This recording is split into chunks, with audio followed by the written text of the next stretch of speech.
Bonjour à toutes et à tous. Je réenregistre ma communication qui n'a pas pu être enregistrée le jour de la séance. Non. Alors, cette communication s'intitule D'une approche de l'efficience de la réponse des cultures aux apports d'engrais à une approche de la capacité des cultures à produire avec le moins d'engrais possible. Donc, j'ai fait cette communication en collaboration avec le professeur Ignacio Ciampetti du département d'agronomie à Kansas University aux USA.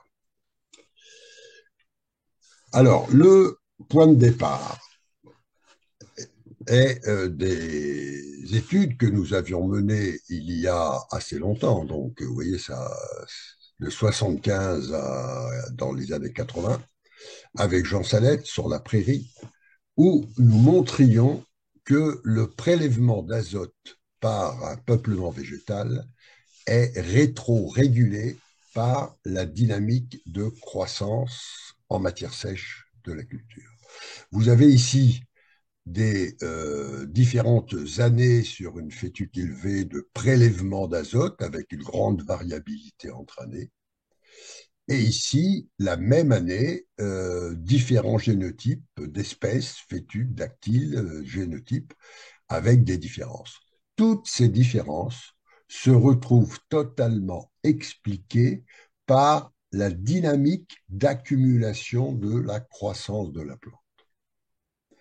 Ceci nous a conduit à montrer que des variations de croissance, qu'elles soient d'origine génotype ou de l'environnement, donc du milieu, entraînent des variations correspondantes de prélèvement d'azote.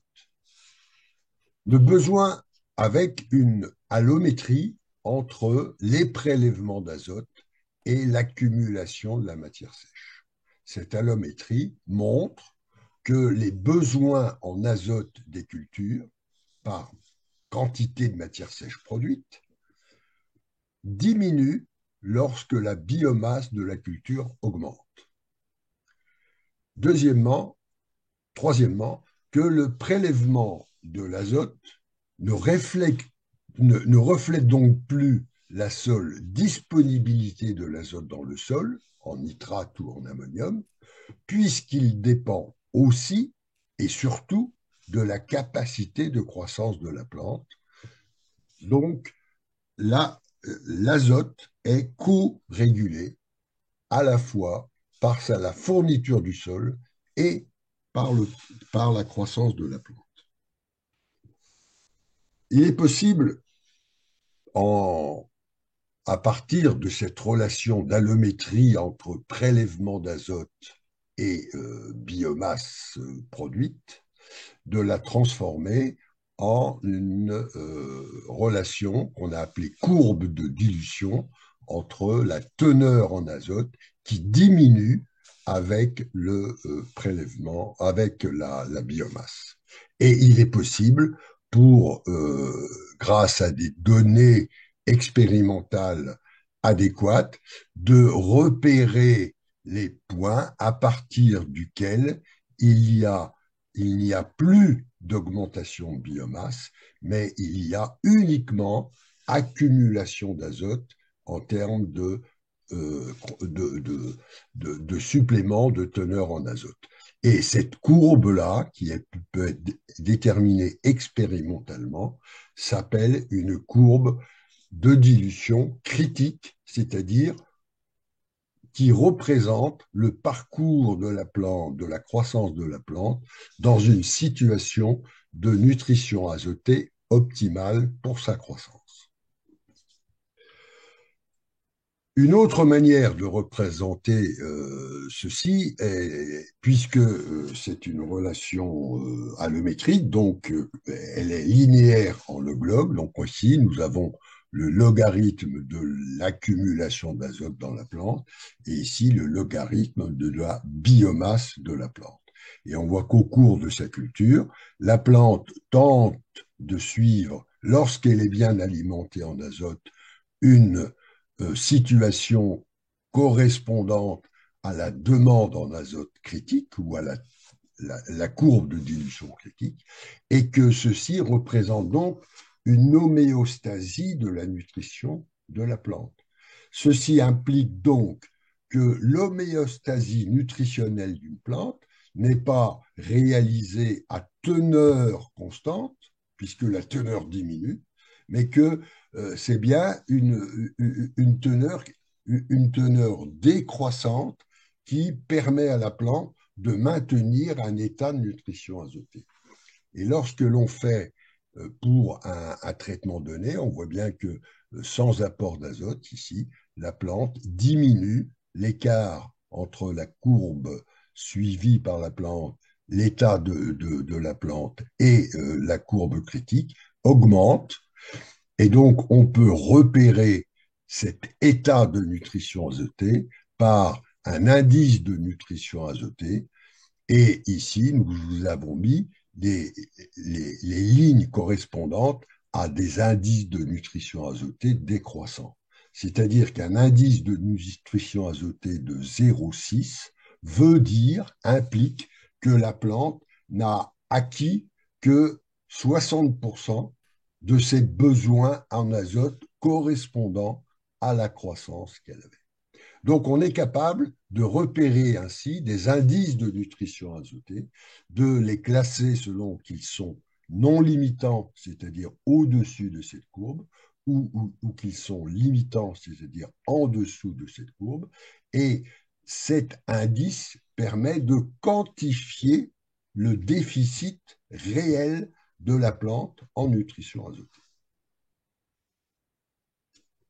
Alors, puisque la plante est actrice de la disponibilité de l'azote dans le sol, on ne peut plus faire la séparation entre fourniture d'azote dans le plante, prélèvement. Tout ceci est un système totalement intégré, c'est un écosystème qu'il faut étudier.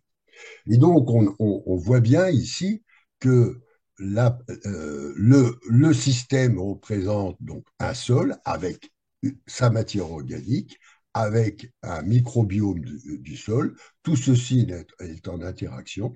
Il y a une plante dans ce milieu qui est capable de réguler l'azote dans le système grâce à son système racinaire et que l'interface entre le sol et la plante, c'est bien la quantité d'azote ou l'état de l'azote disponible pour la plante à l'échelle de la rhizosphère, au niveau de la rhizosphère.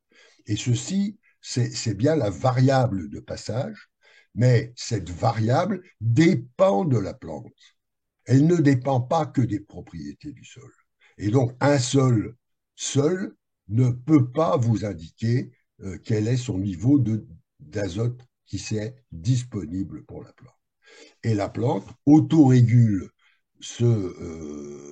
sa capacité de prélèvement en fonction de sa nutrition carbonée et de sa propre, et de sa propre capacité de croissance. Et donc, tout ça, les mécanismes physiologiques sont parfaitement bien identifiés, les gènes impliqués sont parfaitement bien identifiés, et donc on a un système qui est vraiment totalement intégré.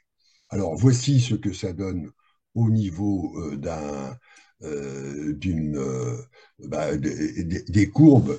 Là, c'est les mêmes courbes que précédemment en coordonnées normales, et on voit que c'est sur un maïs ici que selon les doses d'azote, on suit plus ou moins bien cette estimation et que le niveau de nutrition azotée ici, le Nitrogen Nutrition Index que l'on calcule ici, est une estimation en fait de l'azote en proportion de l'azote qu'il aurait dû être.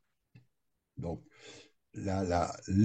l'image de la disponibilité réelle en azote pour la plante à un moment donné, compte tenu de sa croissance, est bien donnée par cet indice de nutrition azotée.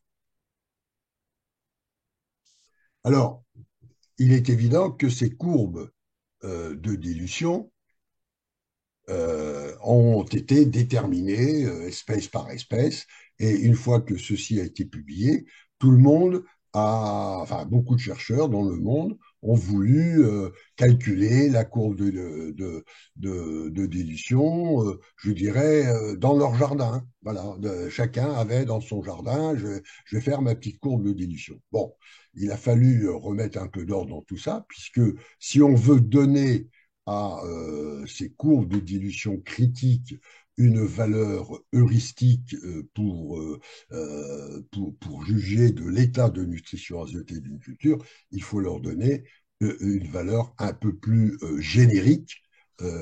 Et pour ça, il faut être capable d'évaluer l'incertitude qu'il y a autour de ces courbes de dilution.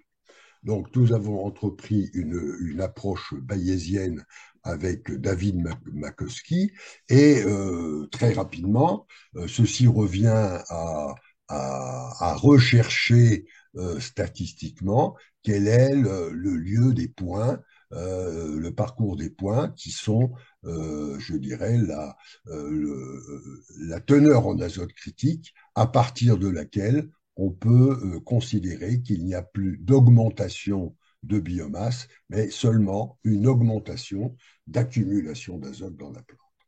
Alors, ceci, voilà, on a fait un certain nombre de travaux et bon, on montre très bien qu'il y a toujours une variabilité et que ceci doit être pris en compte, mais on distingue bien entre les C3 et les C4 pour le coefficient A1, hein, qui représente le niveau d'enrichissement de la plante. Ben, c'est parfaitement connu, on retrouve bien ça, mais entre les espèces, hein, blé, maïs, différents maïs, du riz,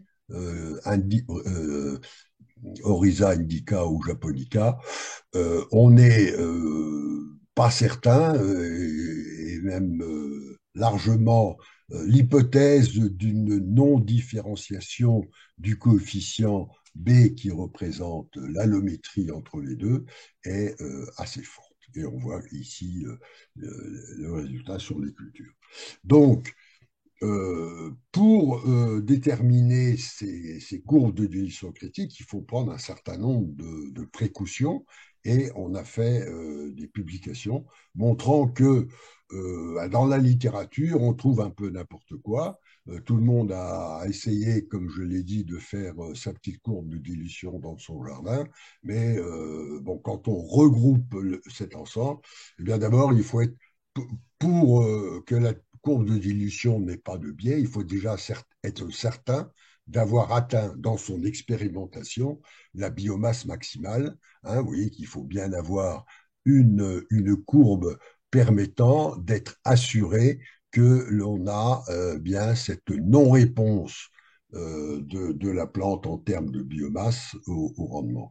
Par contre, on voit que dans certaines publications, eh bien, il y a des gens qui disent, ah bah oui, j'ai là, puis je sais pas, on ne sait pas trop où mettre le maximum. Et donc, tout ça apporte des biais.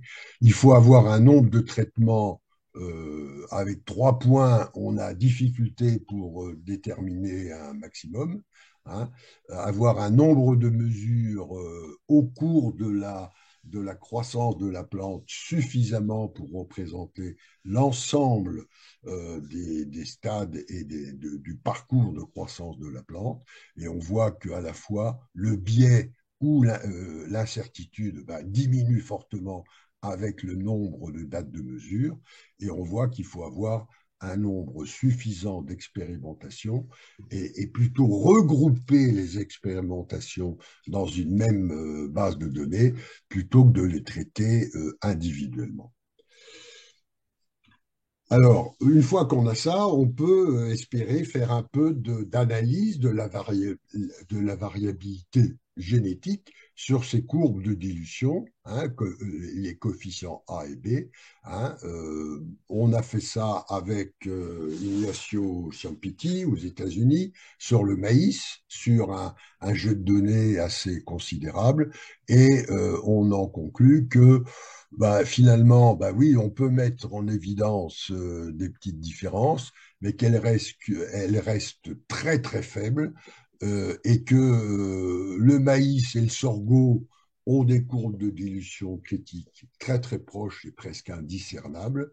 Et vous voyez ici que si on prend la base de données complète de Ignacio, du professeur Ignacio Ciampitti aux États-Unis, et si on la compare avec la publication que nous avions faite avec Daniel Plenet il y a 20 ans, où on avait déterminé sur un petit jeu de données en France, bah, vous voyez qu'on arrive à quelque chose. Et dans tout ça, il y a une grande variabilité génétique.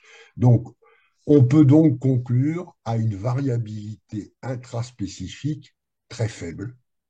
On ne dit pas qu'elle n'existe pas, mais si on veut la mettre en évidence, c'est sûr qu'il va falloir regrouper énormément de données. Voilà. Alors ensuite, sur le blé, on a à peu près la même chose. C'est un travail qui a été fait avec une équipe chinoise. Hein, c'est les blés en Chine. On voit que il y a des petits, il y a des effets. On ne peut pas dire qu'il n'y a pas d'effet entre génotypes, mais très souvent, on s'aperçoit que ces effets sont associés à des incertitudes énormes du fait de la petitesse des expérimentations. Et donc, on a, bon, pas guère de certitude. Hein. D'autre part, la courbe critique du blé est très, très proche de celle de l'ensemble des espèces de graminées fourragères. Donc, l'hypothèse d'une variabilité intraspécifique, déjà interspécifique, elle est faible. Donc, l'hypothèse d'une variabilité intraspécifique reste très, très improbable.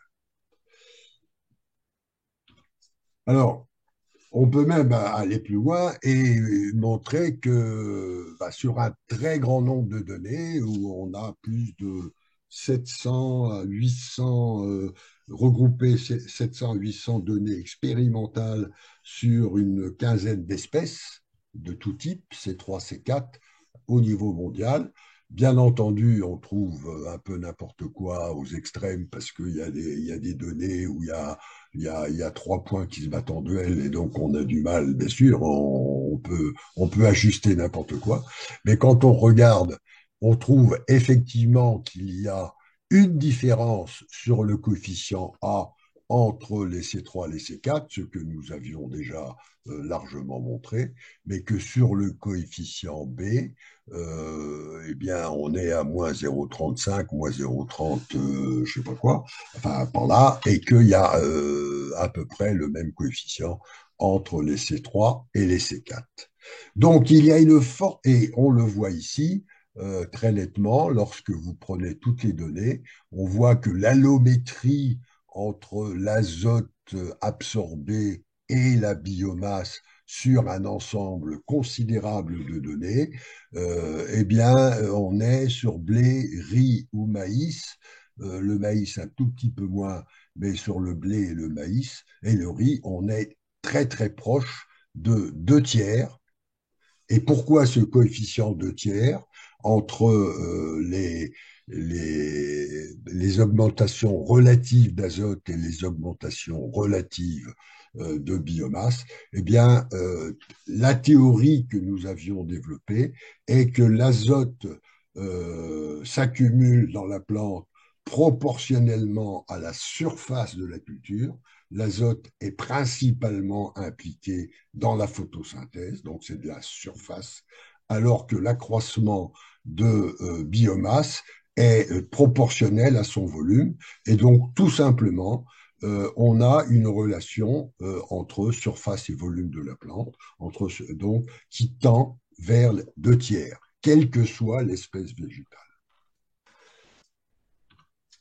Alors, ceci donne une valeur un petit peu universelle à ces courbes de dilution et on peut à ce moment-là analyser, utiliser le NNI, c'est-à-dire la référence de l'état de nutrition azotée ou de l'état de satisfaction des besoins azotés de la culture par rapport en relatif par rapport au rendement. Ici, c'est bien le rendement. Bon, le raie gras ou la fétuque, c'est de la biomasse, c'est la même chose. Mais pour le maïs, les pommes de terre, le riz ou le blé, c'est le grain, hein. Donc, si on estime, voyez, qu'il y a une bonne bon, explication, hein, lorsqu'on a des NNI en dessous de 1, on a une diminution de rendement. Lorsque le NNI est maximum, enfin pas maximum, le NNI arrive à 1, on a bien une saturation, enfin on atteint bien le rendement maximal, hein. Et ce qui est très intéressant là, c'est de montrer que cette pente n'est jamais, excepté un peu pour la plus. Enfin, on a des petites explications sur la pomme de terre, mais n'est jamais très inférieure, très égale à 1. C'est-à-dire que, eh bien, il y a proportionnalité stricte entre ce que la plante a subi comme stress azoté, c'est-à-dire la, la, la situation de satisfaction de sa demande et l'expression de son rendement potentiel. Donc on a là un outil assez solide. Alors, existe-t-il une variabilité importante dans la capacité de la plante, justement, à satisfaire son besoin azoté à partir du sol? C'est-à-dire que si une plante est capable de maintenir un indice de nutrition azotée en exploitant mieux les ressources intrinsèques du sol, cette plante va va pouvoir avoir un rendement ou atteindre un rendement favorable en ayant moins besoin d'engrais. Alors on le voit, il y a bien une variabilité au niveau interspécifique, mais on se demande, et la question c'est, y a-t-il une variabilité intraspécifique? On voit bien ici que en comparant dactyle et fétuque élevé, on a bien sur les deux espèces à fort niveau d'azote, on a bien la même satisfaction, la même satisfaction, on a un NNI qui est très proche de 1, et on voit bien que bah, la production de la fétuque et du dactyle sont à peu près similaires. Par contre, lorsqu'on abaisse le niveau de nutrition azotée, lorsqu'on ne met pas les engrais en quantité suffisante, on voit que la fétuque est bien moins armée que le dactyle pour satisfaire son niveau de nutrition azotée. Donc, dans le prélèvement d'azote par une plante, il y a une composante A qui est liée à sa propre croissance, nous l'avons. Plus la plante pousse vite, plus elle est capable d'extraire de l'azote du sol. Mais il y a une autre composante qui est une composante plante, c'est qu'à même à même état de croissance, la plante est capable d'extraire plus ou moins de l'azote dans le sol. Donc il y a bien une capacité intrinsèque à prélever l'azote. Et on le voit ici en comparant le maïs et le sorgho, que dans un sol où on ne met, c'est des essais à Lusignan, ou dans un sol où on ne met que 30 kg d'azote, le sorgho surpasse même très largement sa propre demande en azote, c'est-à-dire qu'on pourrait ne rien mettre du tout, alors que le maïs, avec 30 kg d'azote seulement, a du mal et est assez loin de satisfaire sa demande en azote. Donc il y a bien quelque chose dans la capacité d'extraire l'azote du sol entre le sorgho et le maïs qui existe. Alors, est-ce que cette capacité, est-ce que cette différence peut-elle se retrouver au niveau intraspécifique? Alors, c'est ce que nous supposons et c'est ce que nous formulons comme objectif de sélection. Vous voyez qu'ici, on a reproduit sur le graphique l'évolution. Alors ici, on a simplifié en mettant la biomasse de la culture, mais on pourrait mettre le rendement, hein. Et ici, on a mis le niveau de satisfaction de la plante, hein. Quand on va par là, on a un déficit de nutrition azotée. Lorsque l'on va par là, on a un excès de nutrition azotée. Et donc, ici, si on augmente la sélection pour W max, pour avoir des plantes plus productives, en fait, eh bien, on voit que, premièrement, la pente s'abaisse. Alors, traditionnellement, la pente, on la regardait du côté positif. Dans la réponse de la plante à un apport, la réponse est plus grande.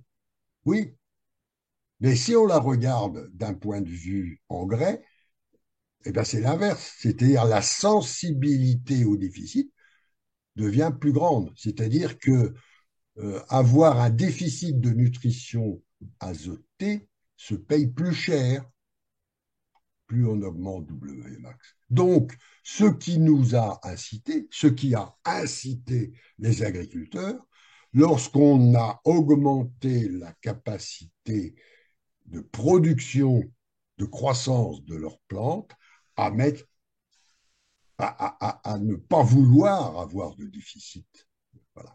Donc, non seulement ça, mais vous voyez que ce, par contre, si on augmente par sélection la capacité de prélèvement intrinsèque de la plante, eh bien, on aura une augmentation, une diminution de la dose d'azote qu'il faudra mettre pour atteindre un certain niveau de rendement. Donc c'est ça, là, pour nous, la révolution culturelle à faire en agronomie, le changement de paradigme, c'est que c'est bien une sélection pour la capacité intrinsèque de prélèvement.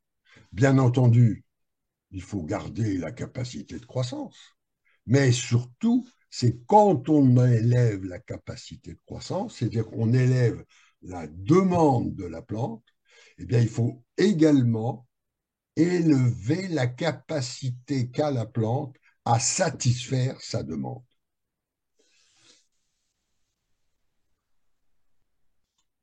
Quelques résultats qui vous montrent l'effet de la sélection depuis qu'on sélectionne des plantes, hein. Les progrès génétiques sur maïs en Amérique du Nord, hein, c'est un travail que l'on a fait avec Chiampiti. Bien, on s'aperçoit que la biomasse maximum a été un peu augmentée, hein. La biomasse maximum, elle est là. On a gagné 3 quintaux, hein. Bon, voilà, c'est pas énorme, hein, entre les vieilles variétés et les nouvelles variétés, hein, voilà.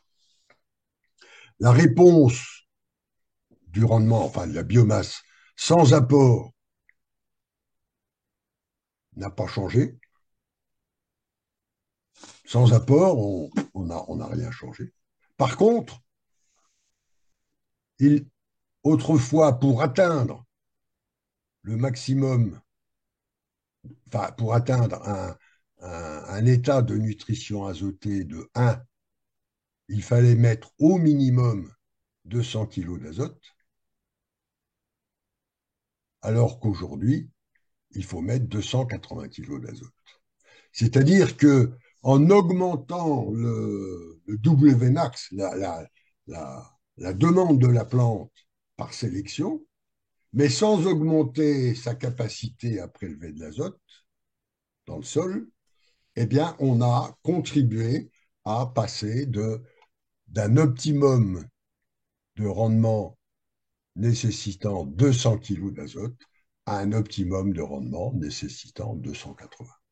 Donc, et donc, la dépendance de la culture à la fertilisation azotée est accrue et les dégâts environnementaux qui sont dépendants de ça ont accru. Alors, maintenant, le problème de l'efficience de l'azote, tel qu'on la mesure traditionnellement depuis 50 ans en agronomie ou en amélioration des plantes, qui est bien finalement un supplément d'azote, supplément de rendement par supplément d'azote apporté, eh bien, on voit bien que on l'a traditionnellement partagé en deux, enfin, disons, décomposé hein, mathématiquement entre une efficience d'absorption, capacité de la plante à absorber, et une efficience de conversion, capacité de la plante, une fois l'azote dans la plante, à le transformer en biomasse et en rendement. Alors, il faut savoir une chose, c'est que bah, tout simplement, compte tenu de ces lois d'allométrie, euh, la capacité, l'efficience de conversion augmente avec la biomasse, tout simplement parce que la teneur diminue. Donc, il faut moins d'azote pour faire la biomasse. Donc, la conversion, l'efficience de conversion est une retombée automatique de l'amélioration de la biomasse. Donc, ça n'a. Bon, donc, ça veut dire quoi? Ça veut dire que on ne peut mesurer des effets ou des différences d'efficience de conversion que si on le fait à même biomasse. Sinon, ça n'a, c'est trivial. Voilà. Mais aussi, NCE, l'efficience de conversion, qui est l'inverse de cette pente-là, eh bien, elle diminue lorsque NNI augmente. Vous voyez bien que si je pars de là et je vais là, ben, ce n'est pas la même pente que si je pars de là et si je vais là. Hein. Donc, vous voyez que ce qu'on disait tout à l'heure, l'efficience augmente, c'est-à-dire la pente diminue, puisque c'est l'inverse de l'efficience. La pente diminue si Vmax augmente. Vmax augmente, je diminue. Donc, ça, c'est trivial. Maintenant, si je pars de là ou si je pars de là, je ne vais pas avoir la même efficience. Donc, je ne peux mesurer, enfin, la mesure de l'efficience de conversion n'a un sens que si on le fait à même NNI. Sinon, on enfonce des portes ouvertes. Alors, pour le NAE, pour l'efficience d'absorption, ben, elle augmente également avec Wmax, du seul fait qu'on suit cette courbe. Hein. Donc, quand je vais de A en B, eh ben, j'ai un surplus d'azote absorbé, mais ça, c'est gratuit. C'est la conséquence. Bon. Donc, la mesure de NAE dépend donc de la biomasse, mais aussi de la capacité de la culture à réaliser un NNI élevé. Parce que plus la plante arrive avec un NNI élevé, moins l'azote va être efficace. Alors on arrive à une contradiction, c'est que une culture ayant un NAE élevé, qui va bien prélever l'azote, aura un NCE faible. Donc, à la limite, si on ne connaissait pas la fixation d'azote, admettons qu'on soit dans un monde d'agronome où la fixation d'azote soit une inconnue. Prend la luzerne et ne répond pas à l'azote. Elle a une efficience nulle. Pourtant, c'est une plante merveilleuse puisqu'elle n'a pas besoin d'azote. Donc, vous voyez bien qu'en mesurant l'efficience de l'azote, on arrive à dire des bêtises. Hein. Donc, améliorer NCE et NAE indépendamment l'un de l'autre est donc contradictoire. Cette équation est une tautologie mathématique, mais ne représente rien du tout par rapport à la réalité agronomique et physiologique. Alors, maintenant, bah oui, il faut passer pour les plantes comme le blé, le maïs, le riz et bien d'autres, il faut passer de la biomasse, de la plante qui produit de la biomasse, à la plante qui produit du grain. Eh bien, ce que nous avons montré, eh bien, c'est que pour le rendement en grain et la qualité des récoltes, c'est rigoureusement le même problème. La croissance des grains est aussi l'objet d'une dilution d'azote. C'est un phénomène de dilution, hein, à l'échelle du grain ou à l'échelle de l'épi ou à l'échelle de la gousse ou à l'échelle de... Voilà, c'est une croissance de quelque chose qui se fait de manière allométrique, hein. Et vous voyez ici, si vous prenez la concentration en azote d'un épi de blé ou d'un épi de maïs ou d'un épi d'orge ou d'avoine ou de je ne sais pas quoi, et que vous voyez ici la biomasse d'épis à l'hectare, eh bien, vous avez une courbe de dilution. Vous êtes capable de déterminer une courbe critique de dilution et de vous servir de cette équation pour calculer un indice de nutrition azotée de l'épi, hein, donc de ce que vous voulez récolter, et de pouvoir contrôler l'antagonisme rendement-qualité. Donc la baisse de qualité est la conséquence d'une bonne efficience de N. Alors là, attention, c'est-à-dire que si on veut augmenter l'efficience, eh ben, et on va avoir bien sûr, une bonne efficience, c'est le moins d'azote dans le maximum de biomasse. Ah ben oui, puisqu'on l'a défini comme ça.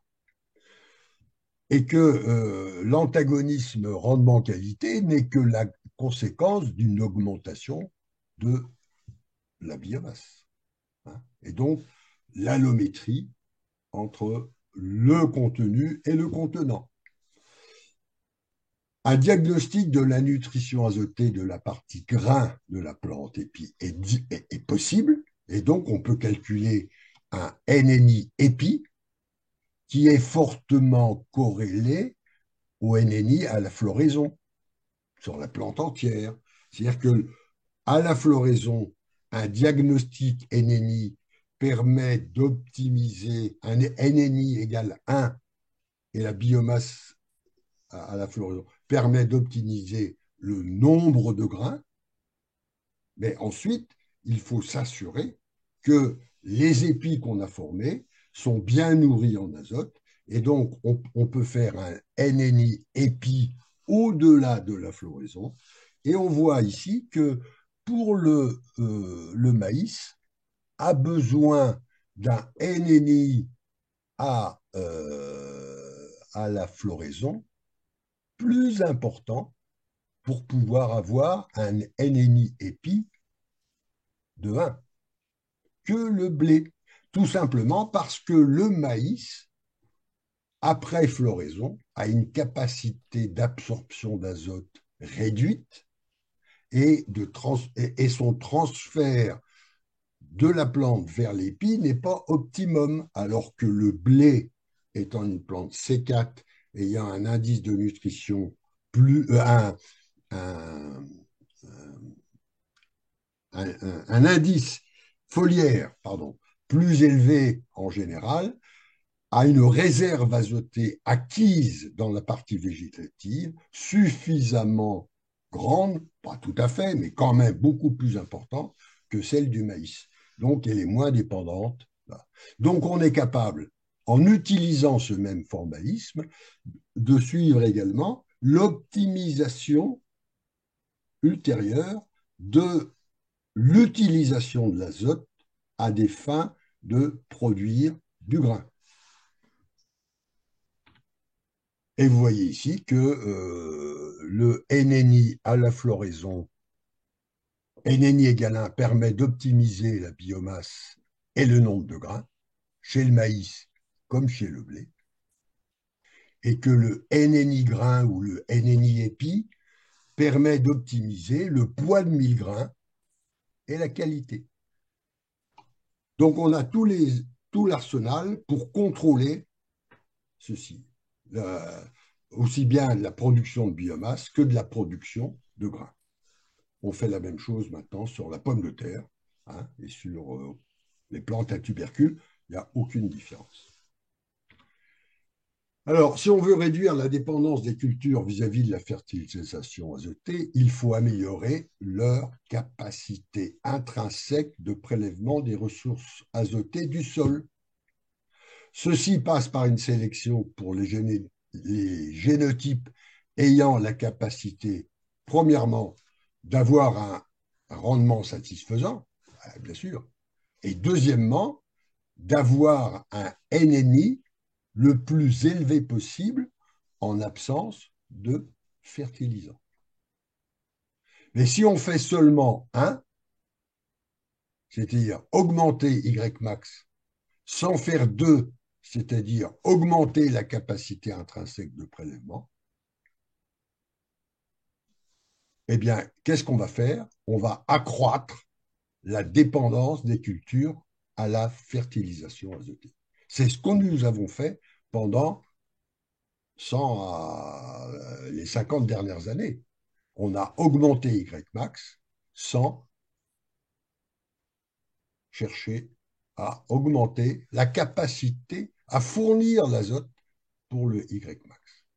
Et cet azote, on l'a fourni par des engrais. Alors, qu'en est-il pour les autres éléments nutritifs P et K? Alors, très rapidement, pour vous dire que, comme pour l'absorption d'azote, le P et K est régulé, l'absorption de P et K est régulée par la croissance de la plante. Pas exactement les mêmes lois, pas tout à fait les mêmes coefficients, bien entendu, mais la même loi. Mais en plus, il y a interaction avec l'azote. C'est-à-dire, vous voyez ici, le PUPTEC, ben, il ne suit pas la même chose selon qu'on a mis beaucoup ou pas beaucoup d'azote. Et pareil pour le cas. Et donc, on peut avoir un, un diagnostic de la nutrition phosphatée, ici, à condition qu'on tienne compte de la nutrition azotée. Et donc, on a une relation ici qui vous permet de montrer à optimum de P, eh bien, voilà, l'effet de l'azote, hein, se balade sur une droite. Et donc, on peut ainsi contrôler un indice et calculer un indice de nutrition P par la distance à cette droite, hein. Vous voyez ici, lorsqu'on accroît la disponibilité de N en sol déficient en P, on accroît le déficit P de la culture. Voici des essais de Salette et Huchet qui datent un peu, vous voyez, il y a longtemps qu'on sait ça, hein. Ici, on a la, la loi, et ici, vous voyez les traitements. Lorsqu'on met de l'azote, eh bien, on aggrave la situation en nutrition P. Et il arrive parfois que quand on met du phosphore dans le sol, on améliore la nutrition azotée. Donc tout ça est très lié et tout ça n'est pas indépendant, hein. On ne peut pas. Donc on est capable d'avoir une approche globale et intégrée de la nutrition minérale, hein, avec un diagnostic azote pour calculer un indice de nutrition azotée, un diagnostic P qui permet, avec de calculer un indice de nutrition en phosphore, et un indice K permet, voilà. Et d'une approche pronostique liée aux analyses de sol qu'on ne sait toujours pas toujours très bien interpréter, à une approche du diagnostic. Et voilà une sorte de phrase de conclusion. Pourquoi demander au sol ce qu'il pourrait fournir à la plante par une analyse de sol, alors qu'il suffit de demander à la culture ce que le sol lui a permis de prélever en fonction de sa propre demande. Donc, demander à la plante, par ce biais-là, doit nous permettre de faire d'énormes progrès dans la gestion de la fertilisation des cultures. Un tout petit mot sur l'eau, parce que tout ça, c'est bien gentil, mais pour absorber un certain nombre d'éléments, encore faut-il qu'il y ait de l'eau dans le sol. Hein, vous voyez que là ici, c'est sur du maïs. Eh bien, vous voyez que selon que vous êtes en sec ou en irrigué, eh bien, votre indice de nutrition azotée au cours, ça c'est des jours après le semis, donc c'est là. Eh bien, vous voyez que le maïs, eh bien, quand on lui manque, quand on assèche le sol, les 30 premiers ou les 50 premiers centimètres de sol, il peut continuer à absorber de l'eau, mais il est en déficit de nutrition azotée. Donc, l'analyse de l'efficience de l'eau ne peut donc pas être réalisée sans étude des effets sécheresse sur la nutrition minérale des plantes. On a la même chose sur le phosphore et sur le potassium. C'est-à-dire qu'une plante, lorsqu'il y a la sécheresse qui s'installe, commence souvent d'abord à souffrir du manque d'azote ou du manque de phosphore avant de souffrir réellement du manque d'eau. Et ça, il faudra quand même qu'on s'y intéresse d'un peu plus près. Conclusion. La disponibilité des éléments minéraux n'est pas un facteur externe à la plante, mais une propriété émergente du système sol, microbiome, plante. C'est-à-dire que la plante est actrice de la disponibilité des éléments dans le sol. Ça, c'est fondamental. Les analyses de type apport-réponse ou stock-bilan, qui ont été l'objet de l'agronomie pendant 50 ans, ne sont donc pas suffisantes, même si elles ont été utiles. Je ne dis pas qu'il ne fallait pas les faire, mais elles butent sur le fait précédent. L'efficience de conversion de l'azote est peu variable entre génotypes, excepté les C3 et les C4, et son augmentation n'est qu'un produit trivial de l'augmentation de la biomasse des cultures. C'est l'allométrie NW, N biomasse, point. L'efficience d'absorption de l'azote dépend aussi de la biomasse. Donc il faut la mesurer à même biomasse. Mais à même biomasse, elle dépend de la capacité d'un génotype à maintenir un NNI élevé dans un milieu pauvre en azote. Et ça, c'est intéressant. Parce que si on a un génotype comme ça, eh bien, on aura besoin de lui apporter beaucoup moins d'azote, enfin, ou moins d'azote, beaucoup, j'en sais rien, mais moins d'azote, et donc de moins polluer. Les autres éléments P, K obéissent aux mêmes lois d'allométrie que N. Une approche multi-éléments est donc indispensable. Il est important d'identifier les traits racinaires impliqués dans la capacité des plantes à maintenir des NNI, des PNI ou des KNI élevés en absence d'apport d'engrais. Ces traits racinaires doivent être étudiés aussi vis-à-vis du prélèvement de l'eau en conditions de sécheresse, dont nous avons vu l'importance. Et enfin, il est important d'identifier ces traits racinaires impliqués dans la capacité des plantes à prospecter le sol et à y prélever les ressources minérales afin de maintenir leur état nutritionnel au mieux, en absence d'apport d'engrais. Ces traits racinaires doivent être étudiés aussi vis-à-vis du prélèvement de l'eau en condition. Ça, je me répète, excusez-moi. Mais ces traits racinaires sont liés au développement, à la morphologie et l'architecture du système racinaire, ça c'est clair, mais aussi à l'effet des plantes sur le turnover microbien NPK du sol, grâce à leurs exudations racinaires et au contrôle qu'elles peuvent faire sur la dynamique de ces populations microbiennes, à l'efficacité des transporteurs membranaires de leurs racines et à leur modalité de contrôle par la plante, et aux interactions plantes, microbes, microbiome du sol. Hein, alors bien entendu, la fixation symbiotique, tout le monde, mais les mycorhizes et peut-être d'autres interactions mal connues ou mal maîtrisées. Je vous remercie pour votre attention. Au revoir.